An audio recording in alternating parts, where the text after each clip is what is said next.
The final battle began with a broadcast that reached every corner of the galaxy. Orthax, the Unbroken, appeared on every screen and every display, his crystalline form dark with rage and desperation. "The deadline has passed," he announced. "Humanity has refused to surrender, and now they will pay the price. And in 1 hour, the star you call Sol will die, and your homeworld will burn. And your species will learn what it means to defy the hegemony across human space." Billions of people looked up at their sun and wondered if they would live to see another sunrise aboard her infiltration vessel. Commander Park Suman watched the broadcast with cold determination. Her team had reached the Valith Command Nexus, a massive station hidden in the heart of the hegemony where all 17 Starkillers were controlled. They had lost people getting here. Sergeant No Yunji had died, holding a corridor so the rest could advance. Corporal Moon Tassin had sacrificed himself to disable a security system that would have trapped them all. 2 Morvith warriors whose names Park could not pronounce had given their lives in the waters of a flooded section that no human could have survived. Now, only 7 remain. Park, Lieutenant Wang, 3 human operators, 1 Morvith infiltrator named Swift Current Strikes, and Shattered Light seeks truth. 7 beings against an empire. It would have to be enough. "The control center is through that door," Shattered Light seeks truth reported, her pale crystal form flickering with tension. "But Orthax is inside, the Archon himself. He trusts no one else with the Starkillers, and he will not surrender them." Park checked her weapon one final time. "Then we go through him." The door exploded inward, and the final assault. Began. Orthax, the Unbroken, was waiting for them. The Archon stood before the control systems that could kill 17 stars.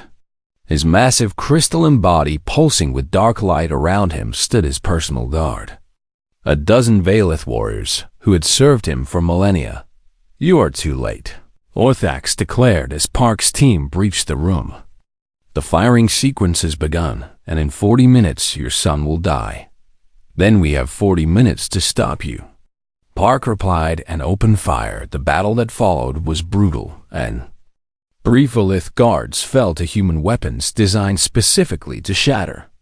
Crystal human operators fell to Valith beams that could cut through armor like paper. Swift Current Strikes died wrapping her body around a grenade that would have killed Park. Lieutenant Wang fell defending the entrance against reinforcements that never stopped coming. In the end, only Park and Shattered Light seeks truth remained standing, and Orthax, Archon, was wounded, cracks spreading across his crystalline form. But he stood between them and the control systems with 12,000 years of Imperial will holding him upright. "You cannot win," he said, and his voice was the sound of mountains breaking. "Even if you kill me, the sequence will continue, and your species will burn. Then show me how to stop it." Park demanded. "Why would I do that?" "Because your own people have turned against you," Shattered Light seeks truth said, stepping forward to face her Archon. "Because the empire you built on fear is already dead, and all that remains is to decide how many more will die before you accept it." Orthax turned his ancient gaze on the defector. "You betray everything we are." "No," Shattered Light seeks truth replied. "I am trying to save what we could become." She moved faster than Park could track, her crystal form slanting into Orthax with enough force to crack them both. They struggled for a moment, 2 beings made of living crystal tearing at each other in a fight that transcended mere combat. Then Shattered Light seeks truth reached into Orthax's chest and pulled something came free in her hand, something that pulsed with dark light. "The override key," she gasped, her form fragmenting from the damage she had taken. "Use it now." Park grabbed the key and ran for the control systems behind her. She heard Orthax roar with fury and pain. She heard Shattered Light seeks truth whisper something in her own language, words that might have been a prayer or a farewell. She did not look back. The control systems accepted the override key and Park's fingers flew across interfaces she barely understood. 30 seconds until the firing sequence completed. 20 seconds. 10. Display turned green, and the sequence stopped across the galaxy. 17 Starkillers went dog. Park slumped against the control panel, exhaustion and relief washing over her in equal measure behind her. The sounds of battle had stopped. She turned to find Orthax on his knees. His crystalline form cracked and bleeding. Light-shattered Light-Seek's truth lay beside him, her pale crystal shattered beyond any hope of repair. She asked me something before the end, Orthax said, and his voice was barely a whisper now. She asked me if I remembered why we built the hegemony.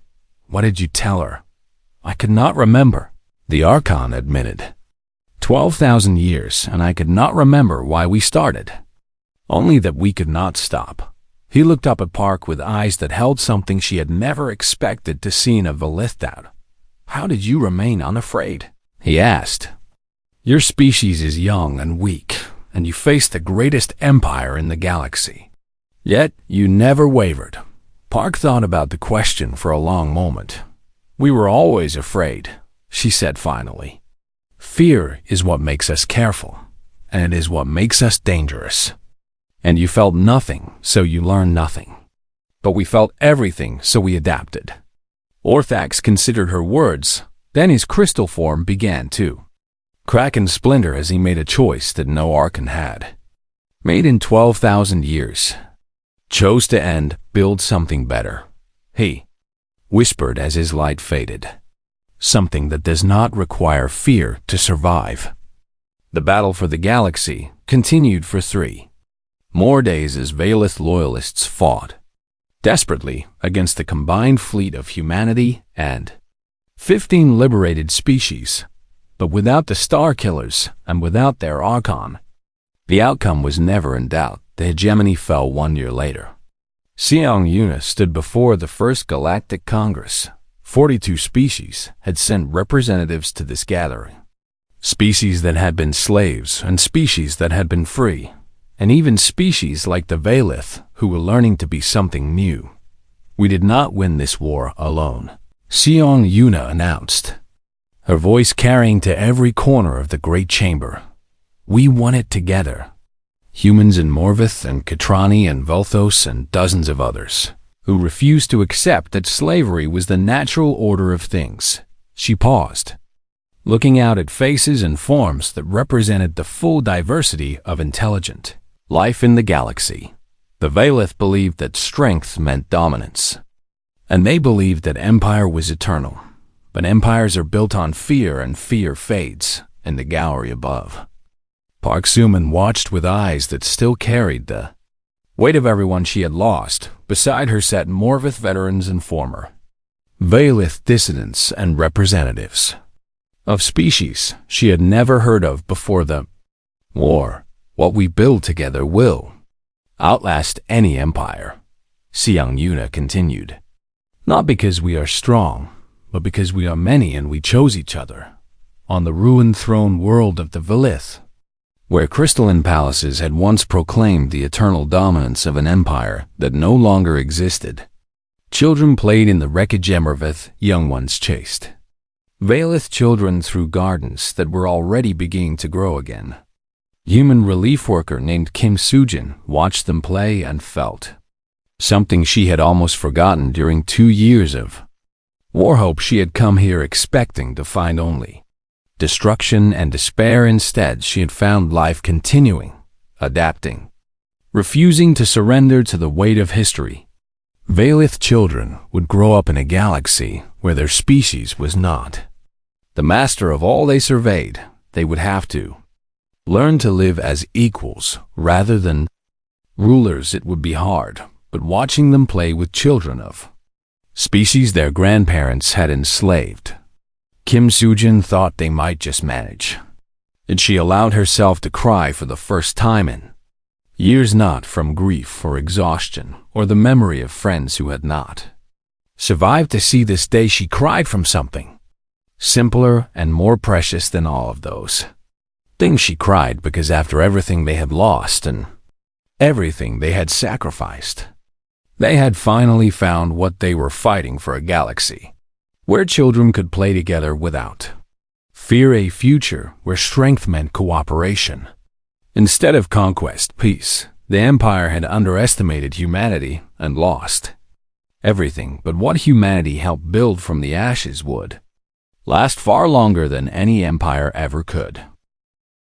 2 years into the war, and the Valith hegemony had lost control of 40% of its territory. Commander Park Suman stood on the bridge of her ship and watched the tactical display with growing concern. Something had changed in the Valith strategy. For months, they had been fighting defensively, trying to suppress rebellions and protect supply lines, while humanity and its allies chipped away at their empire piece by piece. Now they had stopped fighting entirely.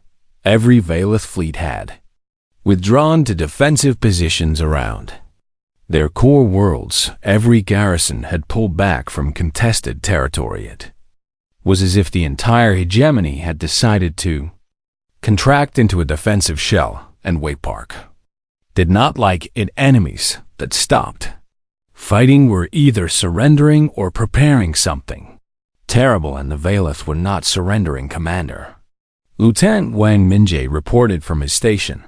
Priority transmission from Archon Orthax, and it is being broadcast on all frequencies. Put it through. The face of Orthax the Unbroken appeared on every display in the fleet. 2 years of war had changed him. His crystalline form was darker now, shot through with veins of black that pulsed with cold light. His voice, when he spoke, carried none of the absolute certainty that had marked his first encounter with humanity. Instead, carried something worse: desperation. For 2 years, we have fought the human infection and its corrupted allies, Orthax announced. We have lost territory and resources and the loyalty of species we lifted from barbarism. But the hegemony is not yet defeated. Park felt a chill run through her that had nothing to do with the temperature of her bridge. The Valith have guarded secrets for 12,000 years. Orthax continued. Weapons so terrible that we sealed them away and swore never to use them against lesser species. But humans are not a lesser species. The display shifted to show a star system. Park did not recognize a single Valith ship hung in orbit around the star. A vessel unlike any she had seen before. It was small by Valith standards, barely larger than a human cruiser. But something about its shape made her stomach turn. This is the price of defying the hegemony, Orthax declared. The small ship fired. There was no visible beam, no flash of energy, nothing that sensors could track, but the star at the center of the system began to change. Its light shifted from yellow to orange, to red, to something that hurt to look at. Then it exploded, not a supernova in the natural sense, but something forced and violent and wrong. The star tore itself apart in a burst of radiation that would sterilize every world within light years. We possess 17 of these weapons, Orthax announced as the death of the star faded from the display. Each one is capable of destroying a star and everything that orbits it, and we will use them. He leaned forward, his dark crystal face filling the screen. You have 48 hours to surrender unconditionally. And if you do not, we will begin with Sol, and we will burn your homeworld and every human on it to ash. The transmission ended. Park stood in silence as her crew processed what they had just witnessed. The Valith had been holding back for 12,000 years. They had possessed weapons capable of killing stars, and they had never used them, never even revealed their existence. Now they were desperate enough to break that seal. Commander, Lieutenant Wang said quietly, Strategos Min is requesting a secure channel. The strategy conference that followed was the most difficult of the entire war. Humanity faced a choice with no good options. Surrender meant extinction of human culture. Billions conscripted into slavery, their species broken and scattered across Valith space as an example to others. Refusal meant the potential extinction of human biology. Their sun destroyed, their homeworld burned, their species reduced to scattered colonies that the Valith would hunt down at leisure. We need to find those weapons, Seong Yuna said finally.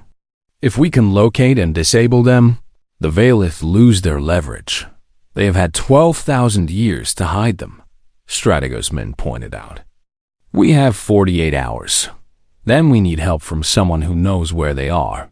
As if in answer to her words, a new signal appeared on the communication array. It was Valith.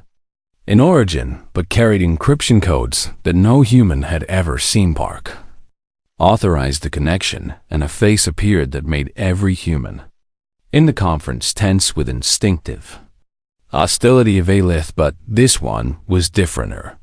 Crystalline form was pale, almost translucent, and shot through with veins of white that pulsed with soft light. Her voice when she spoke was quiet and carried something Park had never heard from a Valith before. Shame.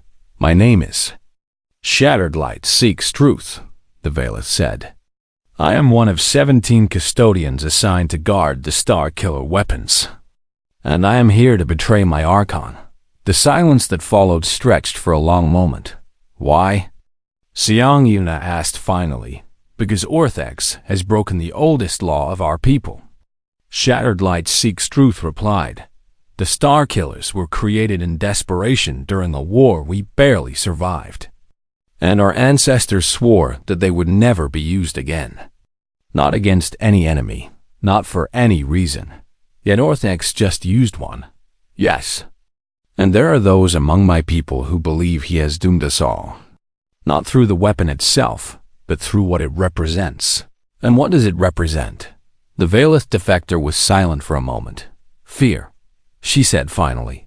For 12,000 years we have ruled through strength and certainty.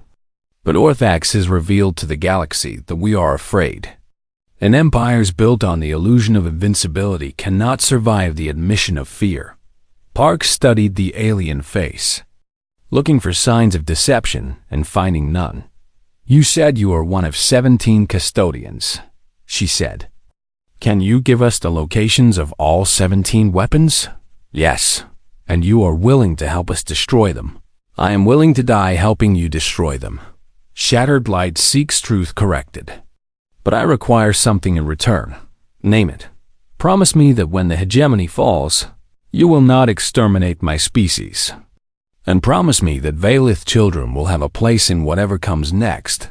Park looked at Seong Yuna, who looked at Strategos Min, who looked back at Park. We are not the Valith, Park said finally. We did not start this war to commit genocide. And we will not end it that way. Then I will give you everything I know. The mission that followed was assembled in hours. Park would lead a team, including human special operators. Morvith infiltrators who could survive in environments lethal to humans.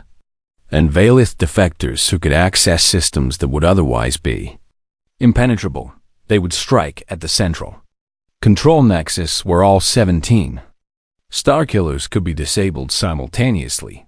Was a suicide mission, and everyone who volunteered knew it, but it was also the only chance to save humanity and every other species.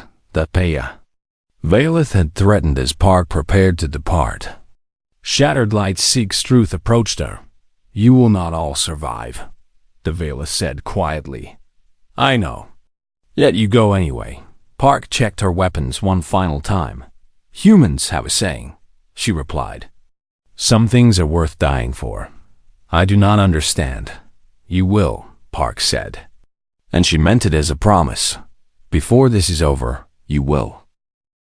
1 year into the war, and the Valith hegemony was cracking from within. Kira Jinghua floated in the warm waters of the Morvith homeworld and watched as creatures twice her size gathered in the great chamber that had once served as a Valith administrative center. The crystalline furniture had been torn out and thrown into the depths. The monitoring equipment had been dismantled and repurposed. What remained was a space that belonged to the Morvith for the first time in 8,000 years Kira was a cultural liaison, one of hundreds of humans embedded with subjugated species across the hegemony. Her mission was not to teach the Morvith how to fight her. Mission was to help them remember who they had been. Before the Valith came, it was harder than she had expected. 8,000 years of subjugation had done more than break the Morvith's military capabilities. It had broken something deeper, something essential to their identity as a species. The Valith had been thorough in their conquest. They had not just destroyed the Morvith fleet and occupied their worlds. They had erased their history, banned their songs and stories, forbidden any mention of the time before the conquest. Generations of Morvith had been born into slavery and died in slavery, never knowing that their ancestors had once been fierce warriors who had fought the Valith longer than any other species in this region of space. Kira had spent months earning the trust of the Morvith elders. She had learned their language and their customs and the subtle movements of their fins that conveyed emotions human faces could not express. She had listened to their complaints and their fears and their quiet dreams of freedom, and then she had asked them a simple question. What stories did your grandparents tell you when you were young? The elder, named Deep Current Remembers, had been silent for a long time after Kira asked that question. His massive form had drifted in the water, ancient eyes staring at something only he could see, and then he had begun to speak. The story he told was forbidden, said, had been passed down in whispers from parent to child for 8,000 years, hidden from Valith administrators and monitoring systems, was the story of the last stand of the Singing Fortress. Kira listened as Deep Current Remembers described how Morvith warriors had held a massive underwater fortress against Valith assault for 3 years. They had sung their battle songs as they fought, harmonies that coordinated their movements and communicated tactical information and reminded each warrior that they were part of something greater than themselves. The Valith had never heard anything like those songs. They had never faced defenders who grew stronger the longer they fought, whose courage seemed to multiply rather than diminish as their numbers dwindled. In the end, the Singing Fortress had fallen. The last Morvith defenders had died singing a final harmony that the Valith victors had forbidden anyone to repeat, but the song had. Deep Current Remembers sang it now, his voice echoing through the chamber in notes that Kira's human ears could barely perceive. Other Morvith joined in, younger voices blending with the elders in harmonies that had not been sung openly for 8,000 years. Kira watched as Blaze Morvith throughout the chamber began to weep, not from sorrow but from something else, something that looked like anger. You knew, Deep Current Remembers said when the song ended, his ancient eyes fixed on Kira. You knew what we had forgotten about ourselves. I suspected, Kira admitted. Every conquered species has stories that survive, memories that refuse to die no matter how long they are suppressed. And you came here to remind us. I came here to ask you questions and let you remind yourselves. Deep Current Remembers was silent for a long moment. Around him, younger Morvith were already gathering, their fins rippling with colors that Kira had learned to recognize as determination. The Valith took everything from us, the elder said finally. Our history, our songs, our pride as a species. And we allowed it because we believed we had no choice. You had no choice then, Kira agreed. But you have a choice now. What choice? The same choice humanity made when the Valith came to our worlds. Kira replied, the choice to fight. Not because victory is certain, but because slavery is unacceptable. The chamber erupted in motion as Morvith began to speak over one another. Fins flashing colors that ranged from fear to hope to ragged. Deep Current Remembers raised one massive appendage, and the chamber fell silent. For 8,000 years we have served the Valith, he declared, his voice carrying to every corner of the space. We have mined their ores and built their ships and died in their wars. And we have told ourselves that this was simply how things were. He turned slowly, meeting the eyes of every Morvith present. We were wrong. The response came as a song. A new harmony built on the ancient melody of the singing fortress, but carrying new notes of defiance and hope. Kira felt tears on her face. Warm in the alien water, she was witnessing something rare and precious. The rebirth of a species soul. 3 days later, the Morvith attacked. They struck the Valith garrison that had ruled their homeworld for 80 centuries. Using tactics their ancestors would have recognized and weapons they had built in secret, the garrison never stood a chance of Valith administrators who had grown complacent after millennia of unquestioning obedience. Died in the first wave. Soldiers who had never faced serious resistance were overwhelmed by Morvith warriors fighting with the fury of a species reclaiming its stolen heritage. When it was over, Deep Current remembers planted a banner in the ruins of the garrison commander's office. It was ancient, preserved in secret for 8,000 years, and it bore symbols that no living Morvith had ever seen displayed openly. The symbol of the singing fortress, the symbol of Morvith defiance. Kira transmitted a message to Strategos Minte Hyan, brief but carrying weight that statistics could not convey. They remember now. All of them remember. Across the hegemony, similar scenes were playing out. Human liaisons had spent months working with subjugated species, asking questions and listening to answers and helping.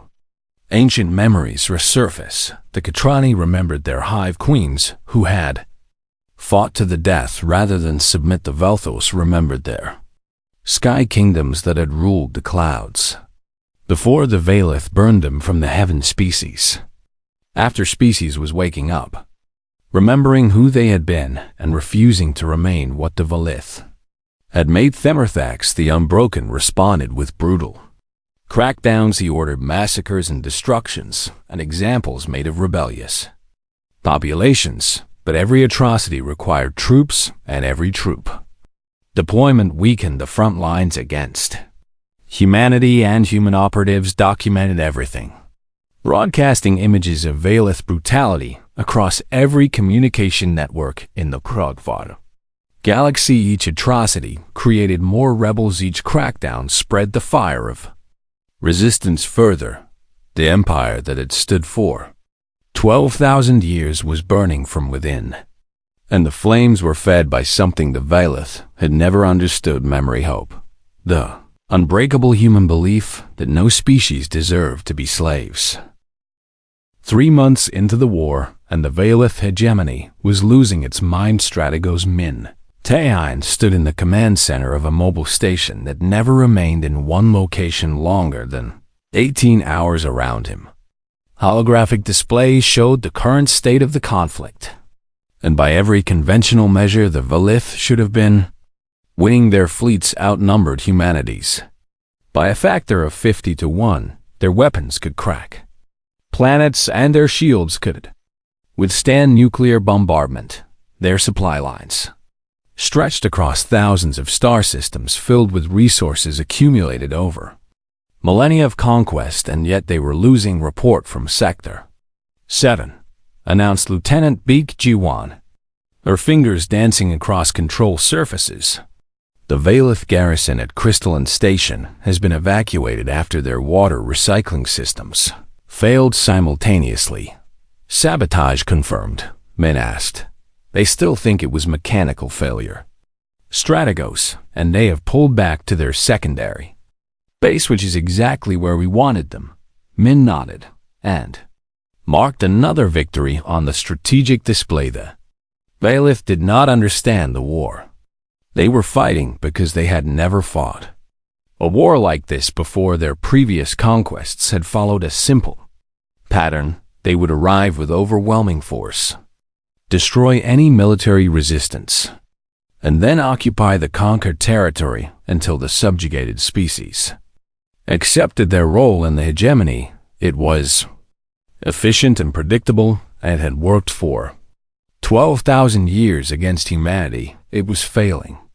Catastrophically, Leon's ships refused to engage in fleet battles. They appeared from nowhere, struck at supply convoys and communication relays and fuel depots, and vanished before the Valith could respond. Human soldiers did not hold territory. They infiltrated Valith-controlled worlds and disappeared into populations that the Valith had long since stopped paying attention to. Human hackers did not just disrupt Valith systems. They corrupted them with something the crystalline beings found. Incomprehensible propaganda, Strategos, Lieutenant Beak said. And something in her voice made Min turn immediately.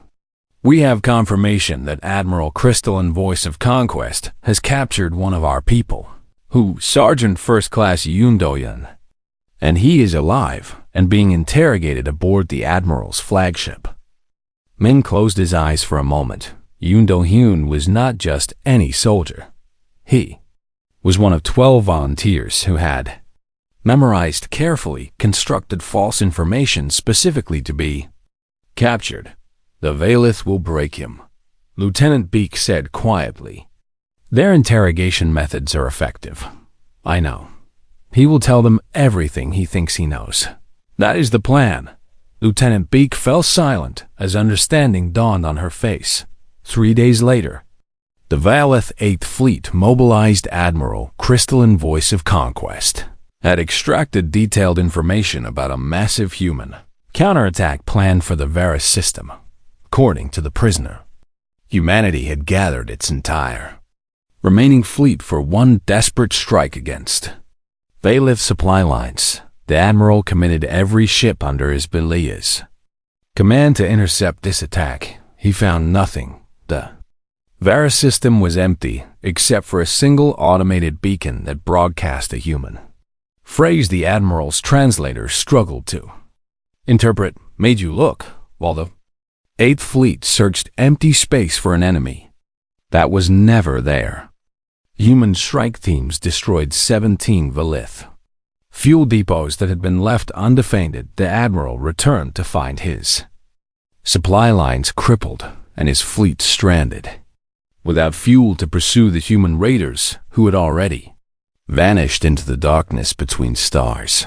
When Orthax the Unbroken demanded an explanation, Admiral Crystalline Voice of Conquest could only report that the prisoner's information had been false. Every detail, every coordinate, every tactical assessment had been a carefully constructed lie, and the prisoner had believed every word of it. They sacrificed their own people as weapons of deception, the Admiral reported. And even through the communication display, Min could see the confusion rippling through his crystalline form. They train them to believe lies and then allow them to be captured so that we will act on false information. Min watched the intercepted transmission with grim satisfaction. The Valith were beginning to understand. But understanding came too late to help them. They had built their empire on the assumption that information extracted through interrogation could be trusted. Humanity had turned that assumption into a weapon. Strategos, Lieutenant Beak interrupted his thoughts. Priority message from Sector 12. The message was brief, but its implications were enormous. 3 species that had served the Valith for thousands of years had begun open rebellion. The Morvith, an aquatic species conquered 8 millennia ago, had destroyed a Valith garrison on their ocean world. The Katrani, a hive species that had served as laborers for 6,000 years, had seized control of a mining complex and killed their overseers. The Velthos, a species of winged hunters that the Valith had used as scouts for centuries, had turned on their masters during a patrol and eliminated an entire surveillance network. Human operatives had been working with resistance cells among these species for months, teaching them tactics and providing them with intelligence, and most importantly reminding them that the Valith were not invincible. They built an empire on fear. Min observed, watching the cascade of rebellion spread across the strategic display. They never considered what happens when someone teaches their slaves not to be afraid. Lieutenant Beak nodded slowly. The Archon has requested a meeting with human leadership, she reported. He wants to negotiate. Min considered this development. Careful Yothax the Unbroken had never negotiated with a conquered species in his 12,000 years of rule. The request itself was an admission of something the Valith had never experienced. Before uncertainty, connect me to Ambassador Siong. Min ordered minutes later. Siong Yuna's face appeared on the command display. She had not changed since her confrontation with Orthax 3 months ago. Still calm and composed and absolutely certain of humanity's course, Min informed her of the Archon's request. He wishes to negotiate, Siong Yuna repeated, and a small smile crossed her face. Then we shall give him our terms. And what terms are those? Ambassador, the same terms we offered at the beginning, she replied. Complete withdrawal from human space and the immediate release of all conscripted laborers from subjugated species. He will refuse. Then we will continue until he cannot refuse. Siong Yuna's response was transmitted across all Valith communication channels, broadcast to every ship and station and colony in the hegemony. The Valith hegemony has requested negotiations with the United Human Alliance, her voice announced. Calm and clear and audible to billions of beings across the galaxy. We do not negotiate with slavers, and we do not make peace with tyrants. But we offer this promise to every species suffering under Valith rule. She paused.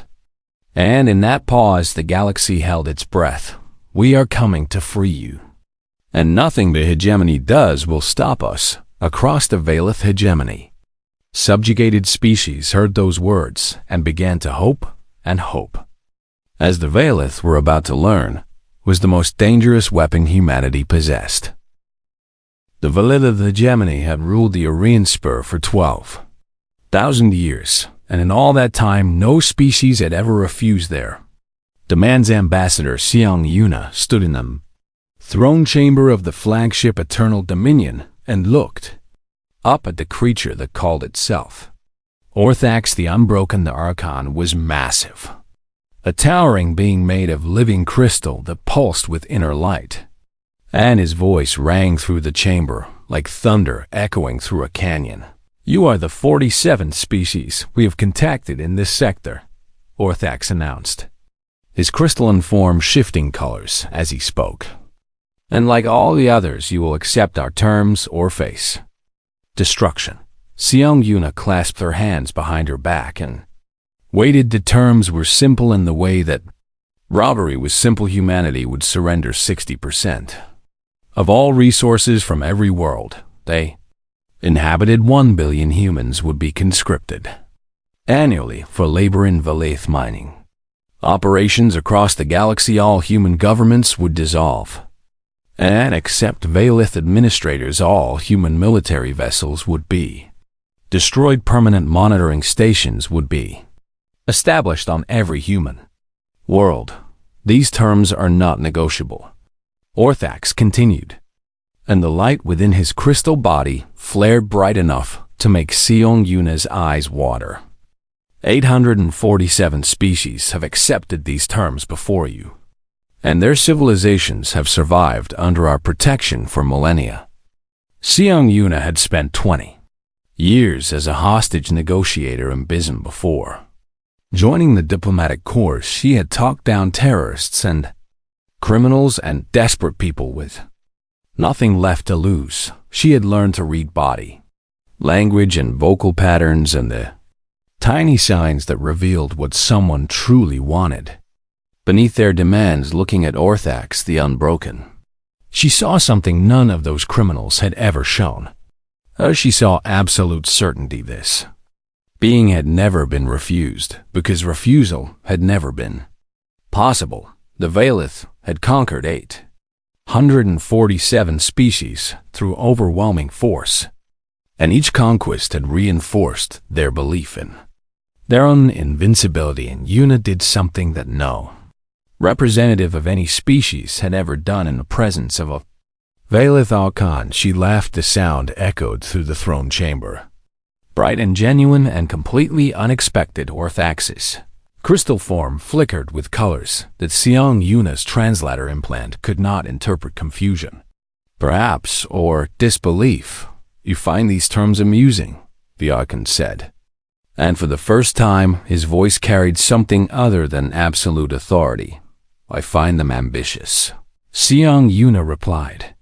And she smiled the way she had smiled at hostage-takers who thought they held all the cards.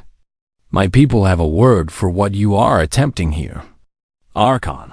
And what word is that? Overreach. The chamber fell silent. Velith guards shifted their positions, their crystalline bodies chiming softly as they moved. You have misunderstood your situation, Orthax said slowly. Perhaps you require a demonstration of our capabilities. Perhaps you require one of ours. Seong Yuna reached into her pocket and removed a small device. Immediately, a dozen Valith weapons pointed at her, but she made no aggressive move. She simply pressed a button and a holographic display appeared between her and the Archon. The display showed Earth, humanity's homeworld, a blue and green jewel spinning in the darkness of space around it orbited. Thousands of satellites and stations and defensive platforms that the Valith sensors had somehow failed to detect. Your scouts reported that humanity possessed minimal space-based defenses, Seong Yuna said calmly. They reported what we wanted them to report.